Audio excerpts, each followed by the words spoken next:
ఓం భద్రం కర్ణేభిః శృణుయామ దేవా భద్రం పశ్యేమాక్షభిర్యజత్రాః స్థిరైరంగైః స్తుష్టువాంసస్తనూభిः వ్యసేమ దేవహితం యదాయుః స్వస్తి న ఇంద్రో వృద్ధశ్రవాః స్వస్తి నః పూషా విశ్వవేదాః స్వస్తి నస్తార్క్ష్యో అరిష్టనేమిః స్వస్తి నో బృహస్పతిర్దధాతు.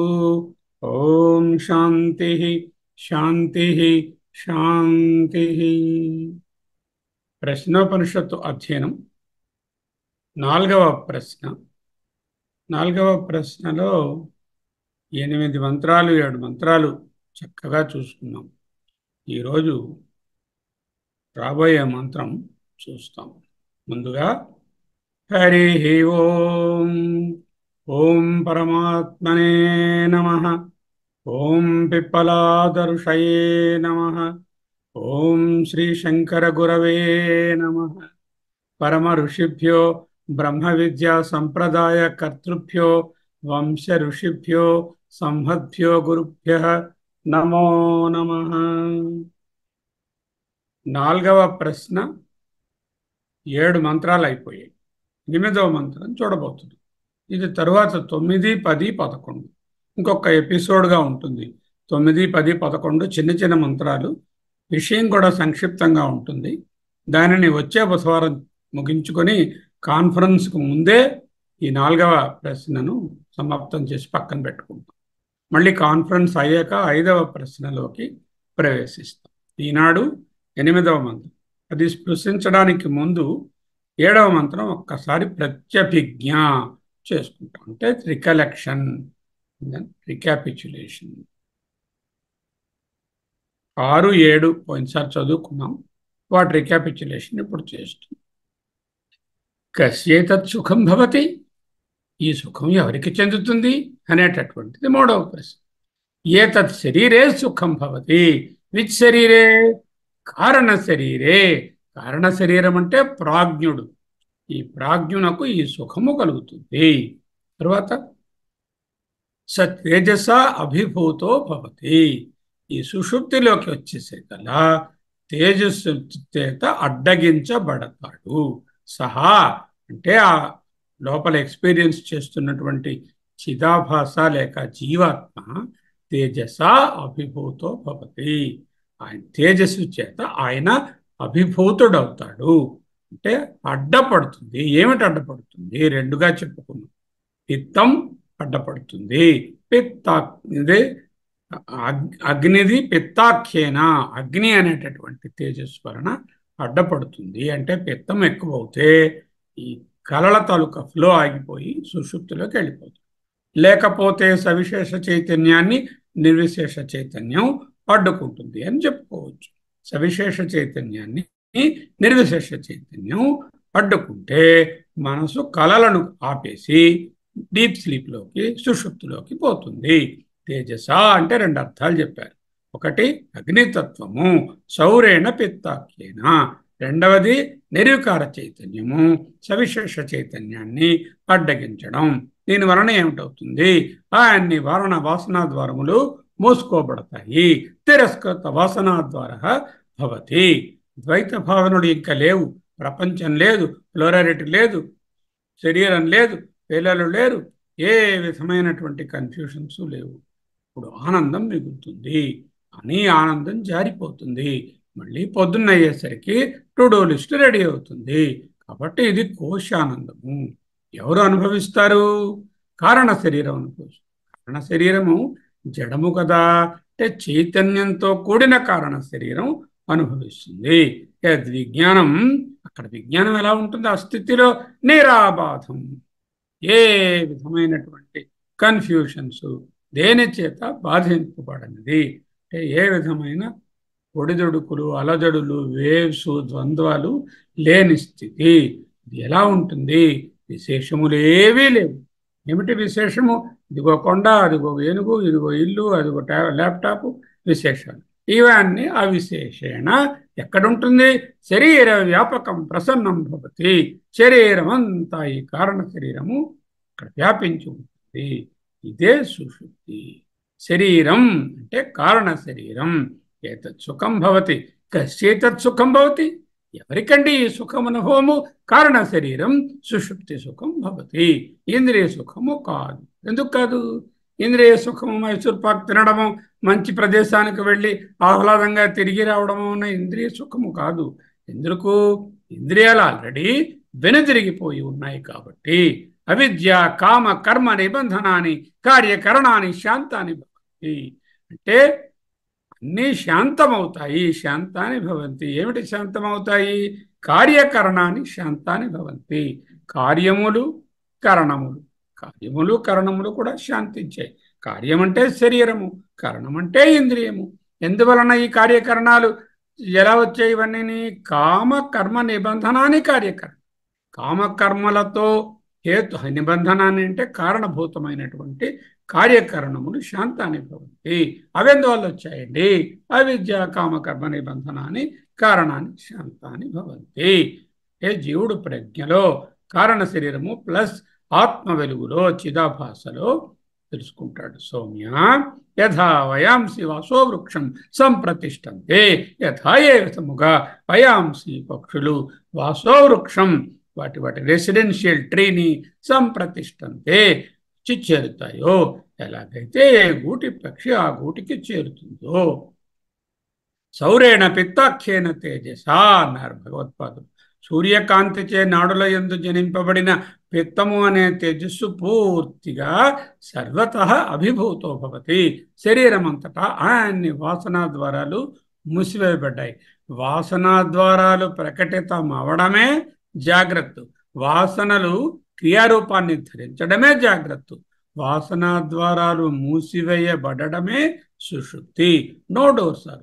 తదా అప్పుడు సహకరణై అన్ని పనిముట్లతో సహకంగా అన్ని ఇంద్రియాలతో సహకంగా మనసః రశ్మయ హృది ఉపసంహృత భవతి.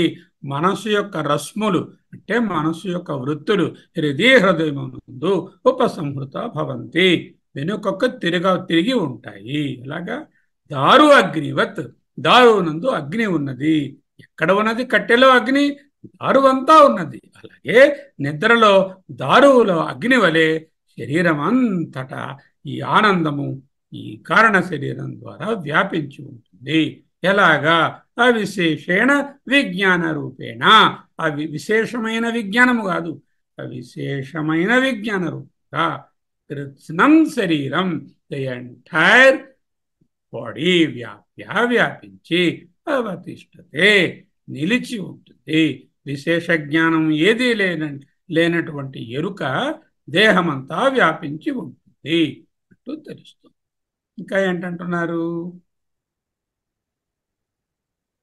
తేజస దర్శన ద్వారస్య నిరుద్ధత్వాత్.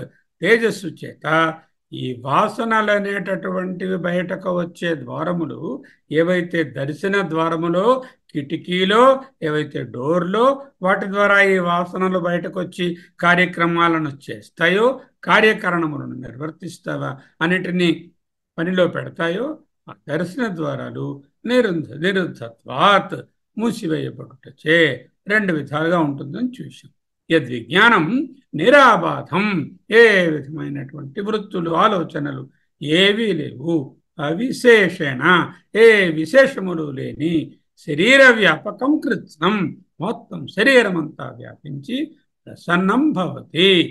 తెలివి ఉంది సుషుప్తిలో, కానీ తెలియబడేవి లేవు. తెలివి ఎక్కడికి పోదు. తెలివి చైతన్యం కదా, తెలివి అక్కడే ఉంది. కానీ తెలియబడేటటువంటి విషయ ప్రపంచము, స్వప్న ప్రపంచము, జాగ్రత్త స్వప్న రెండు ప్రపంచాలు లేకుండా పోయాయి. ఏతస్మిన్ కాలే ఆ సమయమునందు శాంతాని భవంతి. వెరీ క్వైట్ అండ్ ప్రసన్నం భవతి. అవిద్య కామ కర్మ నిబంధనాన్ని కార్యకరణాన్ని శాంతాని భవతి. సుషుప్తిలో శాంతి. ఆ శాంతియే ఆనందము. తేషు శాంతేషు ఆ శాంతి యందు ఆత్మస్వరూపం, ఆత్మ యొక్క నిజస్వరూపము అద్వయం రెండు కానట్టుగా రెండుగా కాకుండా ఏకం ఒకటిగా శివం మంగళకరంగా శాంతం వెరీ ప్రసన్నంగా భవతి. అదే శివం శాంతం భవతి. శివోహం శివోహం. ఆ శాంతిలో శివం భవతి. ఆ శివం భవతి ఎంతసేపు? కొంతసేపే, 8 గంటలు. ఆ తర్వాత మళ్ళీ శర్మ భవతి, మళ్ళీ పొద్దున్న నాగరత్నం గారు భవతి. ఈ విధంగా శాంతిలోంచి మళ్ళా బయటకు వచ్చేస్తాము. ఉపాధిభి అన్యథా విభావ్యమానం. ఉపాధులచే వేరువేరుగా భావ్యమానం అంటే ఊహించబడేది. విభావ్యమానం అంటే వేరే విధంగా ఊహించబడుతూ ఉండేటటువంటి ఆత్మ ఉపాధి వలన నేను నాది అని వేరే విధంగా స్వరూపం కన్నా భిన్నంగా ఊహించబడేటటువంటి తత్వము అక్కడ ఉండదు. నేను జగత్ కంటే వేరుగా ఉన్నాను అనే భావము లేకపోవటయే సుషుప్తి. నేను జగత్తు కంటే వేరుగా ఉన్నాను అనే భావము అంటే నేను జగత్తు కంటే వేరుగా లేను అనేటటువంటి స్థితియే సుషుప్తి. జాగ్రత్తలో కూడా అదే అనుభవం కలిగితే అదే మోక్షం. ఇక్కడ ఒక ప్రశ్న వేస్తాను, ఆలోచిస్తూ ఉండండి.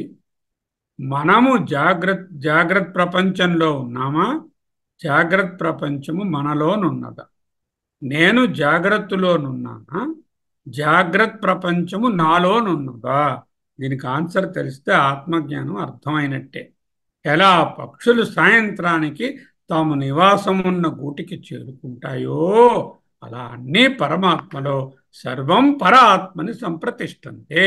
అంటే అన్ని తురియంలో లయమవుతాయి. సర్వం పరబ్రహ్మలో అంటే సకలం అంటే ఏమిటి? సకలం ప్రాణికోటి. సర్వం అంటే దేశాదులు లేవు, కాలం లేదు, ఎక్కడ పడుకున్నానో తెలియదు, టైం ఎంత అయిందో తెలియదు, అధ్యయన భారతి కాన్ఫరెన్స్ జ్ఞాపకం లేదు, వస్తువులన్నీ కూడా మొత్తం సృష్టి లయమైపోయింది.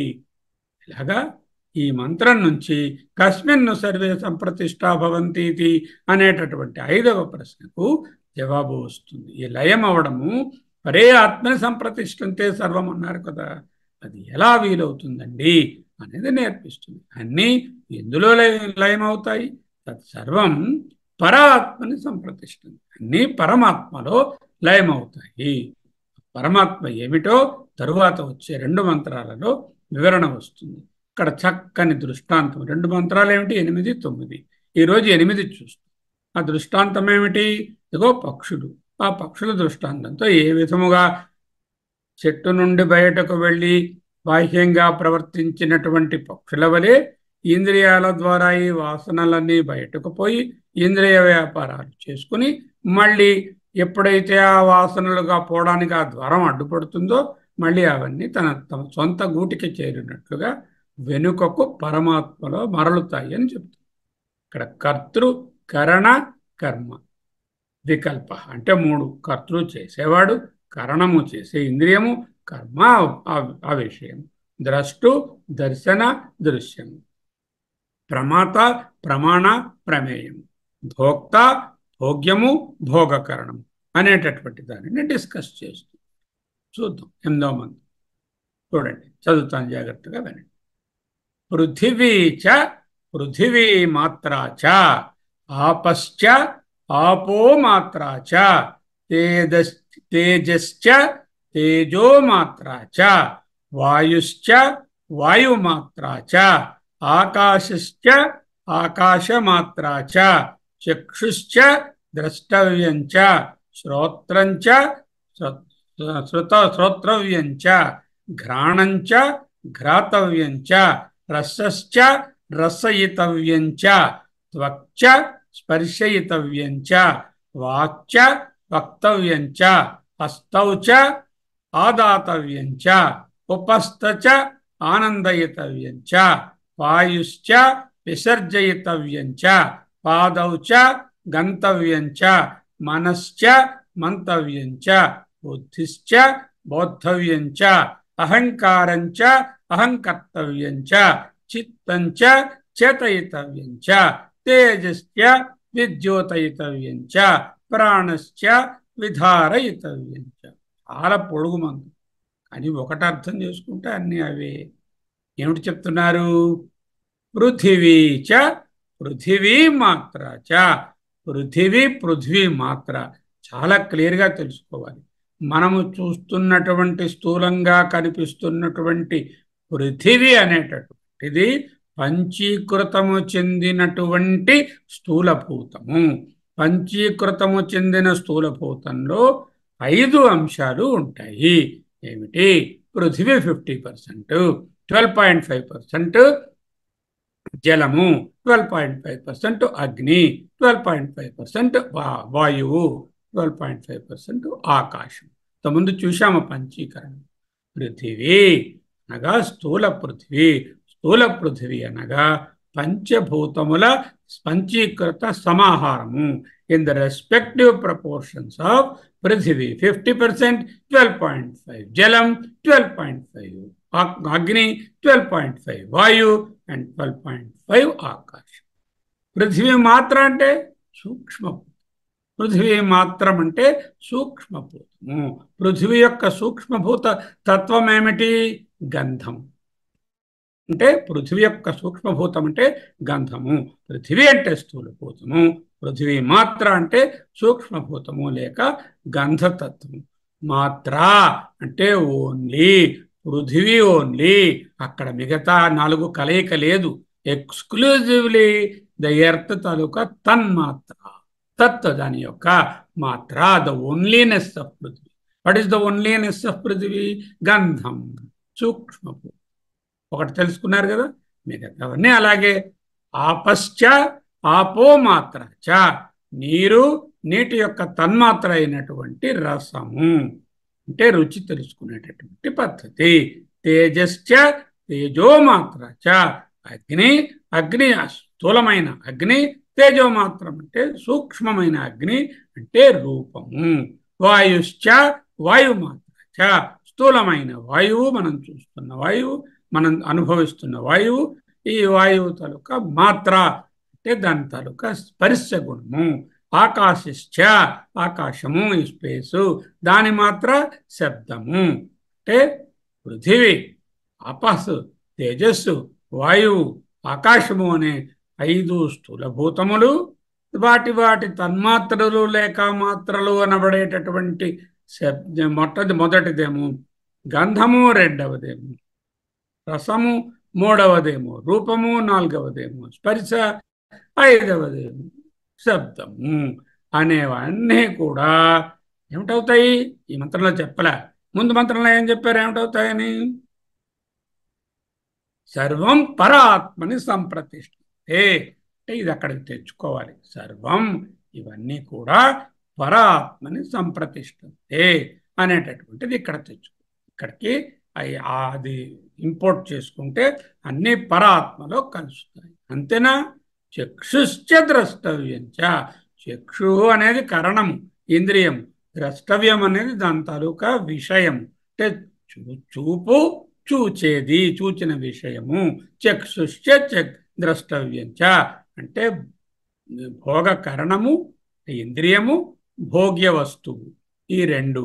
అలాగే శ్రోత్రంచ శ్రోతవ్యంచ, వినేటటువంటి ఎక్విప్మెంట్, వినికిడి, వినటువంటి శబ్దములు. ఘ్రాణంచ ఘ్రాతవ్యంచ, వాసన చూచేటటువంటి వాసనేంద్రియము. ఈ స్థూలమైన ముక్కు కాదు, వాసనేంద్రియం ఉంది కదా లోపల, అది ఘ్రాతవ్యంచ అంటే వాసన చూడబడేటటువంటి విషయము. రసశ్చ నాలుక రసయితవ్యంచ అంటే నాలుక మీద తెలుసుకోబడే రుచి. త్వచ్చ అంటే ఈ చర్మము, స్పర్శయితవ్యంచ చర్మము తాలూకా స్పర్శ వలన తెలిసేటటువంటి మెత్తగా ఉండడం, గట్టిగా ఉండడం, రఫ్గా ఉండడం, హార్డ్గా ఉండడం, ఇలాంటివన్నీ స్పర్శలు కదా. వాక్చ వక్తవ్యంచ, వాక్ అంటే వాగింద్రియం, వాగింద్రియం. వక్తవ్యంచ అంటే దానితో మాట్లాడబడినటువంటి మాట.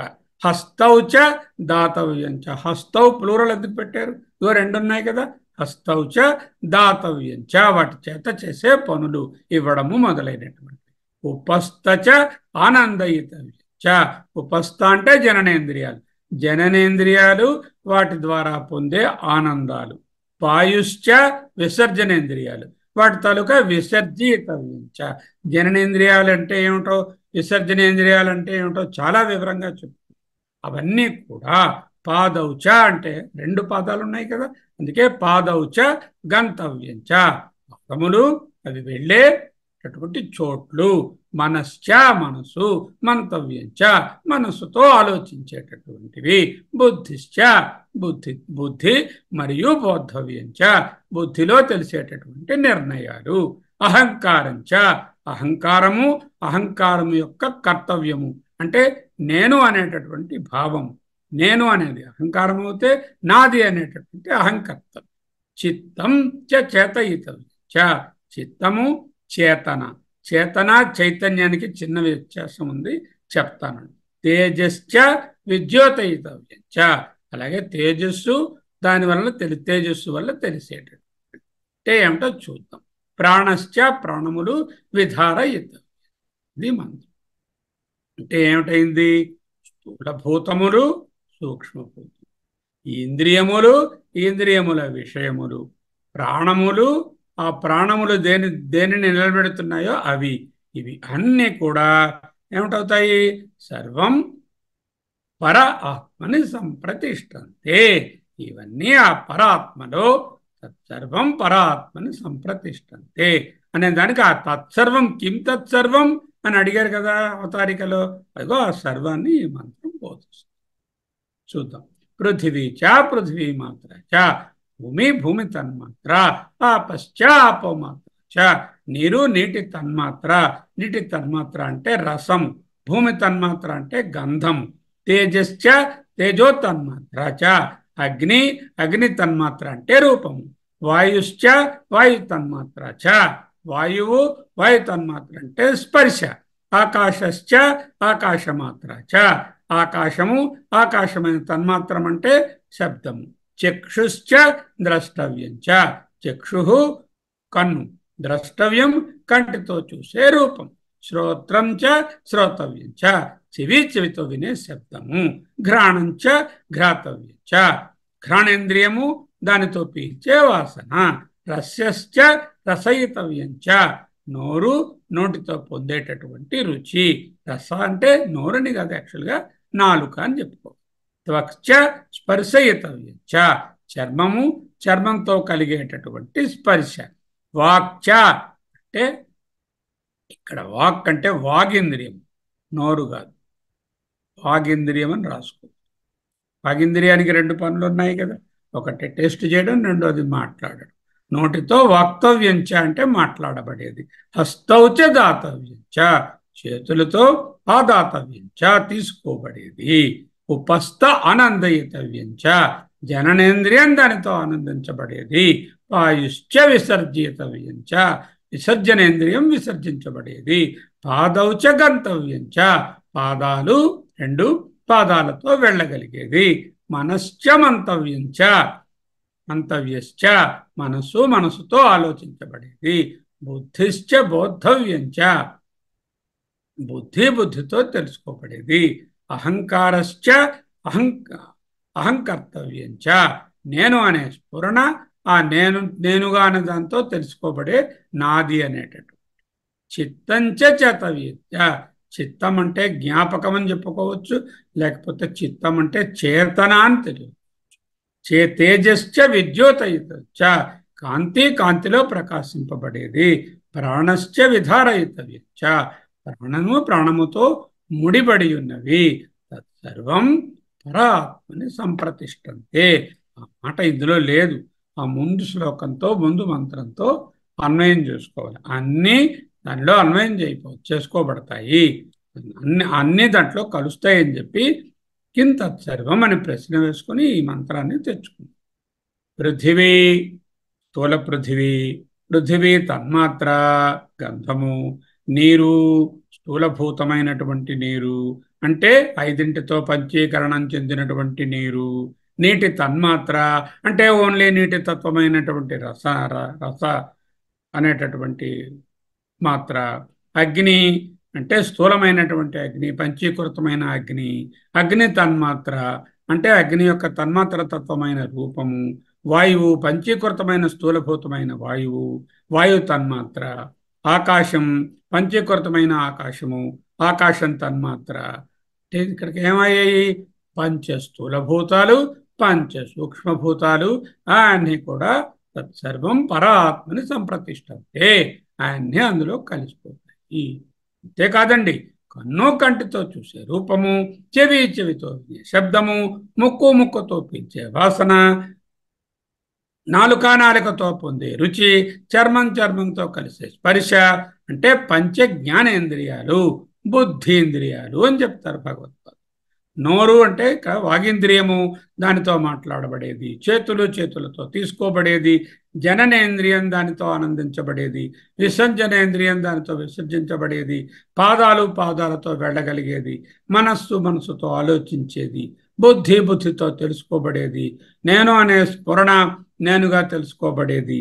చిత్తం అంటే జ్ఞాపకం అనొచ్చు, లేకపోతే చేతన అనొచ్చు. ఇవన్నీ కూడా కాంతి, కాంతిచే ప్రకాశింపబడేది. ప్రాణం, ప్రాణంతో ముడిపడి ఉన్నవి. అంటే పంచ ప్రాణాలు అన్నీ కూడా పరబ్రహ్మలో లయమవుతాయి. ఏతత్ సర్వం పర ఆత్మని సంప్రతిష్టంతే. ఏంటండి దీని తాలూకా అసలు మీనింగ్ ఏమిటి? ఇంత లిస్ట్ ఇచ్చారు. ఈ లిస్టు తాలూకా what is the purpose for which these are told? అంటే సుషుప్తి దాటినటువంటి తురీయంలో అన్ని అనుభవాలు పరమాత్మలో లీలమవుతాయి అని చెప్తున్నారు. అంటే ఏమిటో చూద్దాం. పృథివీ చ స్థూల పంచగుణ ఆయన రాశారు.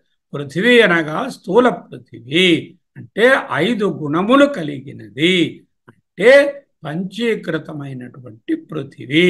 ఏమిటి 5 గుణాలు? పృథివీ తాలూకా ఒరిజినల్ గుణమైన గంధము, మిగతా 4 తాలూకా గుణములైనటువంటి రస, రూప, స్పర్శ, శబ్దాలు కూడా స్థూల పృథివీ. తత్ కారణాచ, దానికి కారణభూతమైన పృథివీ మాత్రచ అంటే గంధ తన్మాత్ర. స్థూలభూతము పంచగుణాలు కలిగి ఉన్నటువంటిది, పంచీకృతమైన స్థూలభూతము, దాని సూక్ష్మావతారము, అదే తత్కారణభూతము, అదేటటువంటి పృథివీ మాత్ర సూక్ష్మభూతము, గంధ తన్మాత్ర. తథా అదే విధముగా ఆపః చ ఆపోమాత్ర చ, తేజశ్చ తేజోమాత్ర చ, వాయుశ్చ వాయుమాత్ర చ, ఆకాశ చ ఆకాశమాత్ర చ. అంటే మళ్ళీ ఒక్కదానికి రాయలే.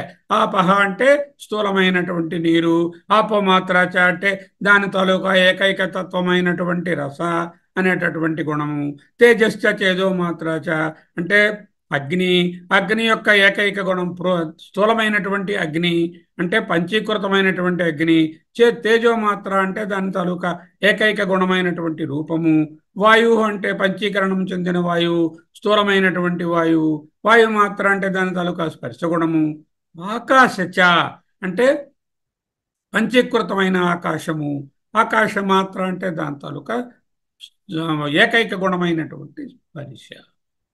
అంటే స్థూలాని చ సూక్ష్మాని చ భూతాని ఇత్యర్థః.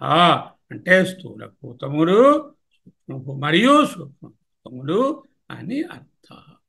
ఏంటండి స్థూలభూతములు, సూక్ష్మభూతములు సుషుప్తి దాటిన తరువాత తురీయంలో పరే బ్రహ్మని సంప్రతిష్టతే.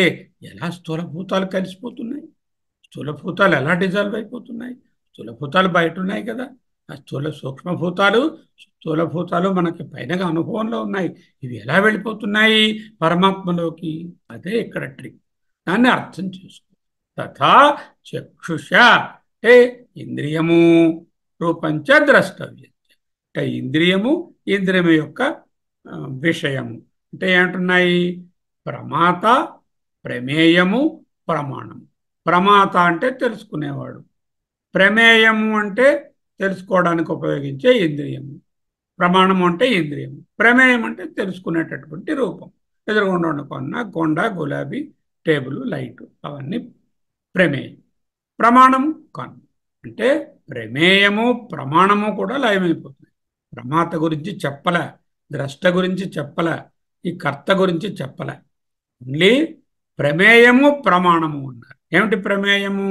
ప్రమేయమైనటువంటి ఆ రూపము, ప్రమాణమైనటువంటి చక్షు. శ్రోత్రంచ శ్రోతవ్యంచ అంటే ప్రమాణమైనటువంటి వినికిడి ఎక్విప్మెంటు, దాని తాలూకా వినేటటువంటి శబ్దం. ఘ్రాణంచ ఘ్రాతవ్యంచ ప్రమాణమైనటువంటి ఘ్రాణేంద్రియము, దానిచే వాసన చూడబడేటటువంటి విషయము లేక ప్రమేయము. రసః నాలుక అనేటటువంటి ప్రమాణము, దానిచే తెలుసుకోబడేటటువంటి రుచి అనేటటువంటి ప్రమేయము. త్వక్చ స్పర్శయితం, చర్మం అనేటటువంటి ప్రమాణము అంటే ఇంద్రియము, దాని తాలూకా విషయమైనటువంటి స్పర్శ కలగడం అది. వాక్చ వక్తవ్యం, వాక్ అంటే వాగేంద్రియము, వక్తవ్యం అంటే మాట్లాడిన మాట. హస్తౌచ ఆదాతవ్యం, రెండు చేతులు అత్యత హస్తౌ ఆదాతవ్యం తీసుకోబడేవి. ఉపస్థచ ఆనందయుతవ్యం, ఉపస్థ అంటే జననేంద్రియాలు, వాటితో ఆనందించబడేవి. వాయుచ విసర్జయిత్వం, అంటే విసర్జనేంద్రియములు, విసర్జన క్రియ. పాదౌచ గంతవ్యం, పాదముల చేత నడిచి వెళ్ళేటటువంటి. అంటే ఏమిటండి అర్థమైంది? సకల బుద్ధీంద్రియములు, సకల కర్మేంద్రియములు తద్ధర్మా తదర్థాః ఉక్తాః అంటే చెప్పినట్లయినది. ఏమిటి చెప్పారు? బుద్ధీంద్రియములు 5, జ్ఞానేంద్రియములు, కర్మేంద్రియములు, కర్మేంద్రియములు అంతే కాదండి, వాటి అర్థములు అంటే వాటి చేత తెలుసుకోబడేటటువంటి ప్రమేయములు, ఈ ప్రమాణాల ద్వారా తెలుసుకునే ప్రమేయములు లేక తదర్థ అంటే వాటి విషయములు. విషయము, విషయాన్ని గ్రహించే ప్రమాణము లేక కరణము లేక ఇంద్రియము. ఇంద్రియములు, విషయములు. ఏ ఇంద్రియములు? సకల బుద్ధీంద్రియములు, సకల కర్మేంద్రియములు, వాటి తాలూకా విషయములు అన్నీ కూడా సర్వే పర ఆత్మని సంప్రతిష్ఠే. ముందు స్లైడ్లో ఏం చూసాము? స్థూలభూతములు, వాటి తన్మాత్రలు అంటే సకల స్థూలభూతములు, వాటి తన్మాత్రలు కూడా లయమైపోతున్నాయి. ఇక్కడ బుద్ధీంద్రియములు, కర్మేంద్రియములు అన్నీ కూడా లయమవుతాయి అని చెప్తుంది. ఇంకా మనహచ అంటే ముందు చెప్పారు మనస్సు గురించి. పూర్వోక్తం మంతవ్యంచ, మంతవ్యచ తద్విషయ. మనసులో సంకల్పాలు ఉంటాయి కదా, మనసు సంకల్పాలు. బుద్ధిచ నిశ్చయాత్మిక బోద్ధవ్యంచ తద్విషయ. అంటే మనసుకి బుద్ధికి ఏమిటండి తేడా? నాకు కోపంగా ఉంది, నాకు ఆనందంగా ఉంది, నాకు ఆకలిగా ఉంది, నాకు ఇష్టంగా ఉంది, ఇవన్నీ మనసు. బుద్ధి అంటే 2 × 8 = 16. Mysore to Bengaluru 200 kilometers. It takes 4 hours by car. అది బుద్ధి. అంటే ఏదైతే ఇంటెలిజెన్స్తో తెలుసుకోబడుతుందో అది బుద్ధి. ఏదైతే ఎమోషనల్స్, ఇవన్నీ ద్వంద్వాలు మనసులో తెలుస్తాయో అవన్నీ మనసు. బోద్ధవ్యంచ తద్విషయ. అహంకారంచ అంటే అహంకారం అంటే అభిమానం. 2 ఉంటాయి అభిమానం. ఒకటి నేను, 2 నాది. అంటే ఫస్ట్ నేను ఏర్పడితే ఈ నేనుకు సంబంధించిన నా పెన్ను, నా ల్యాప్టాప్, నా ప్రజెంటేషను, నా ఇల్లు అనేటు ఏర్పడుతుంది. నిన్న చెప్పుకున్నాం కదా, ఎప్పుడైతే నేను భావం ఉన్నదో దాంతో ముందు వచ్చేది శరీరము, శరీరం తరువాత మనస్సు, మనస్సు తరువాత కుటుంబము, కుటుంబం తర్వాత ఉద్యోగము లేకపోతే చేస్తున్నటువంటి పని, దాని తర్వాత సంపాదనలు ఎట్సెట్రా. ఇవన్నీ నేనుతో సంబంధపడి ఉన్నాయి. ఇవన్నీ నేనుతనం పోతే ఈ నేనుతో సంబంధపడినవన్నీ కూడా అహంకారములు, అహంకర్తవ్యములన్నీ కూడా. చిత్తంచ చేతనావత్ అంతఃకరణం. చిత్తం అంటే ఏం రాశారు? జ్ఞాపకం అని రాయలే భగవద్పాద, చేతన అని రాశారు. చేతనకి చైతన్యానికి తేడా ఏమిటండి? చేతన చైతన్యం. చైతన్యము నిర్వికారము, నిర్గుణము, అంటే pure consciousness. Pure consciousness, OC, original consciousness. చేతన అంటే ఈ చైతన్యం ఉపాధి మీద ప్రతిఫలిస్తే చిదాభాస. ఆ చిదాభాస చేతన. చేతన అనగా చిదాభాస, చైతన్యము అనగా original consciousness or pure consciousness. OC RPC. ఇదేమిటండి? Reflected consciousness.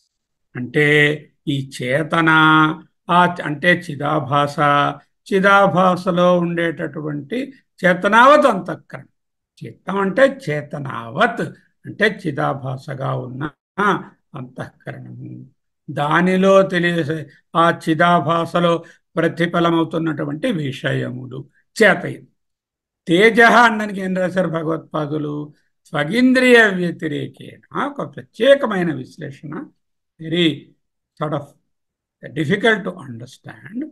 శరీరానికి ఒక విధమైనటువంటి రెండు లక్షణాలు చెప్తున్నారు.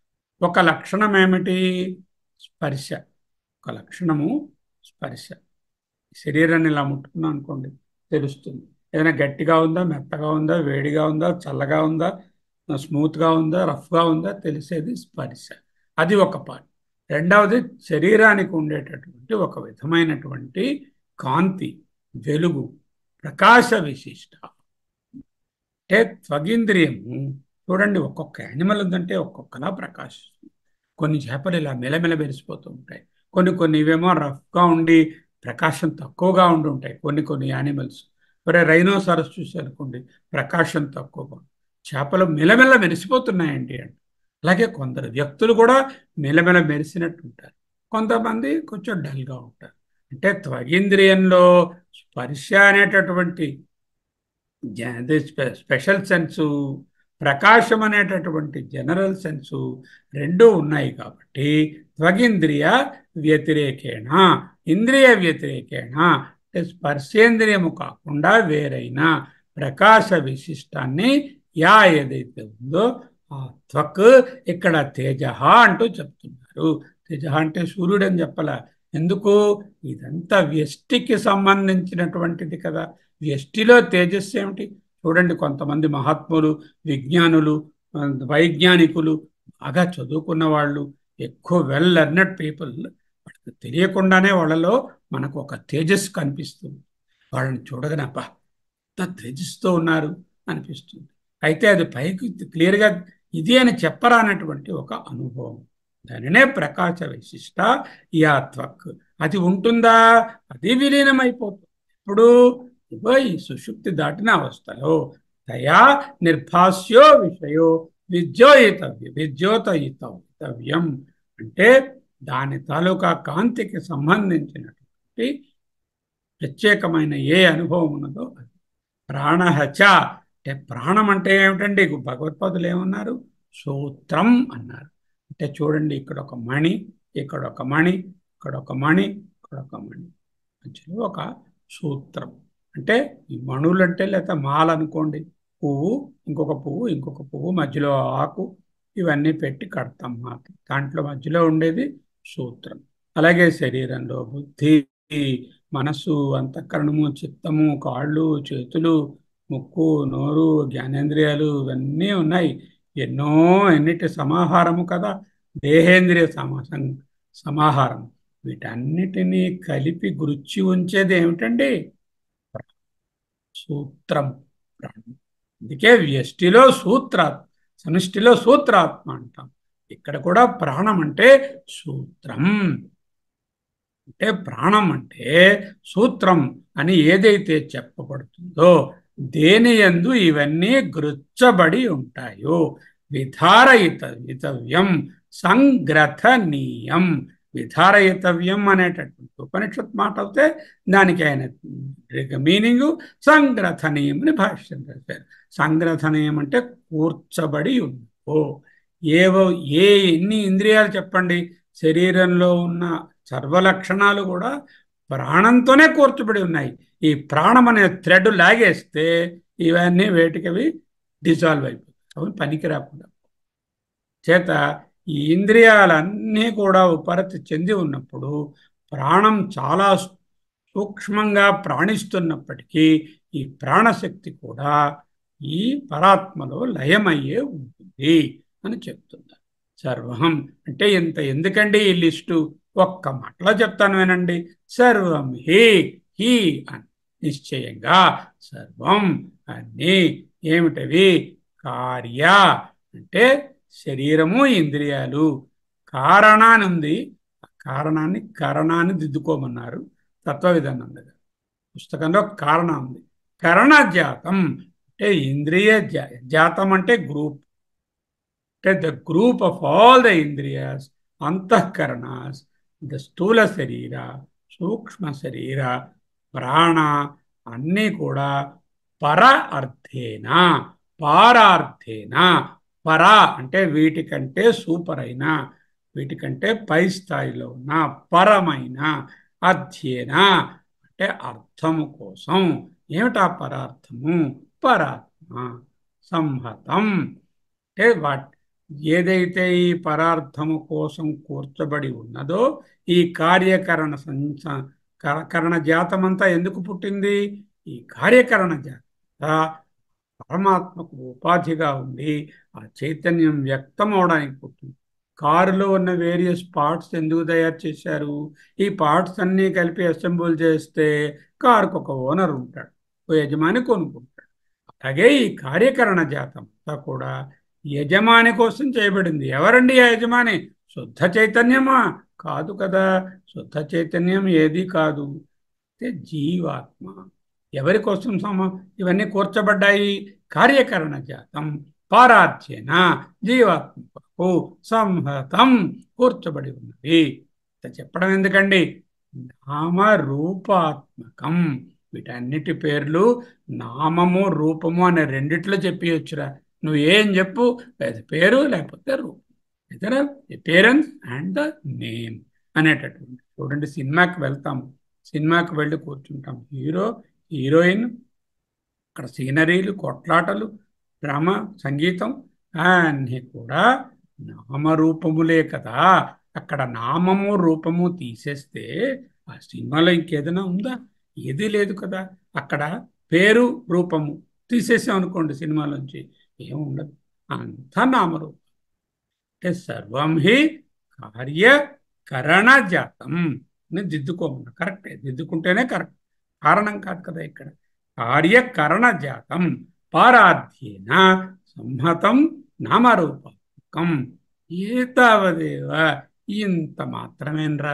ఏతావత్ అంటే ఇంత, ఏతావదేవ అంటే ఇంతే, ఇంత మాత్రమే, ఎంతకు మించి మరి ఏమీ లేదు.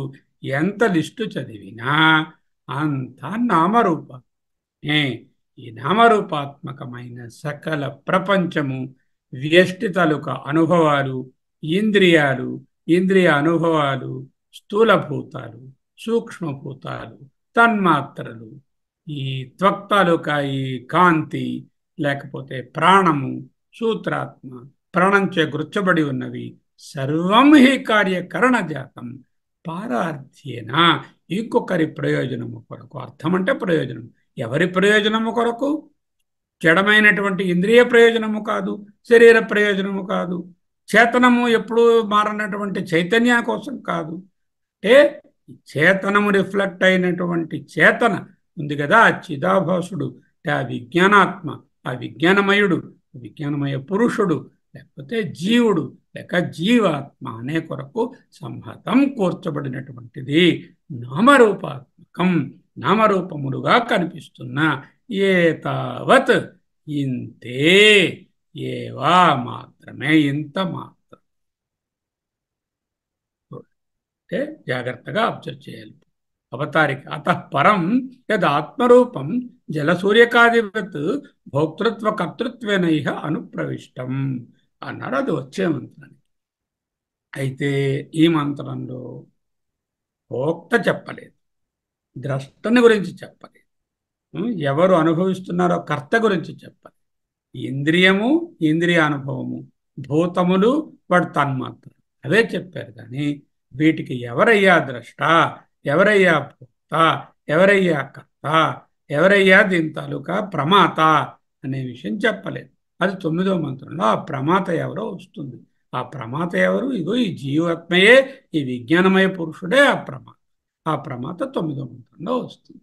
ప్రమేయము, ప్రమాణము, లేక దృశ్యము, అనుభవము, లేకపోతే విషయము, ఇంద్రియము, లేక భూతము, భూతము, దాని తలక తన్మాత్ర అన్నీ చెప్పారు. కానీ వీటికి అనుభవాన్ని కర్తభోక్త ఎవరు అనేది చెప్పలేదు. అదే నెక్స్ట్ మంత్రంలో వస్తుంది.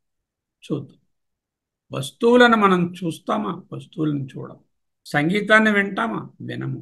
మిఠాయిని తింటామా? తినమా. అదేమిటండి, మిఠాయిని రోజు తింటున్నాను, సంగీతాన్ని వింటున్నాను, ఇదిగో ఈ ల్యాప్టాప్ దీన్ని చూస్తున్నాను, ఏమీ లేదు. ఇక్కడ మీద లైట్ పడి ఈ లైట్ రిఫ్లెక్ట్ అయ్యి కొంత కొంత లైట్ అబ్జార్బ్ అయిపోయి, అబ్జార్బ్ అయిపోగా ఉండిపోయినటువంటి రిఫ్లెక్టెడ్ లైట్ నా కన్ను అనేటటువంటి ఇంద్రియం మీద పడి అక్కడ ఉన్నటువంటి సూక్ష్మ తన్మాత్ర అయినటువంటి సూక్ష్మభూతమైనటువంటి రూప అనేటువంటి తన్మాత్రను స్టిమ్యులేట్ చేస్తే అక్కడ ఎలక్ట్రికల్ ఎనర్జీగా నా కంట్లో తెలుస్తోంది. అంటే వస్తువుని నేను చూడడం అంటే వస్తువుని చూడడం ఏమీ లేదు. ఈ ప్రక్రియ అంతా ఆ తన్మాత్ర, ఆ ఇంద్రియము, అక్కడ ఉన్నటువంటి దైవము, అధిదైవం ఏదైంది అక్కడ, వెలుతురు, వెలుగు అనేటువంటి అధిదైవము, రూపం అనేటటువంటి దాని తాలూకా అధిదైవం యొక్క తన్మాత్ర, అక్కడ ఉన్నటువంటి ఆ రెటీనా అనేటటువంటి ఎలక్ట్రికల్ ఇంపల్సెస్ రిసీవ్ చేసుకునేదే చూడడం అంటే. అలాగే వినడం, అలాగే మిఠాయి తినడం. దర్ ఇస్ నథింగ్ లైక్ మిఠాయి తినడం.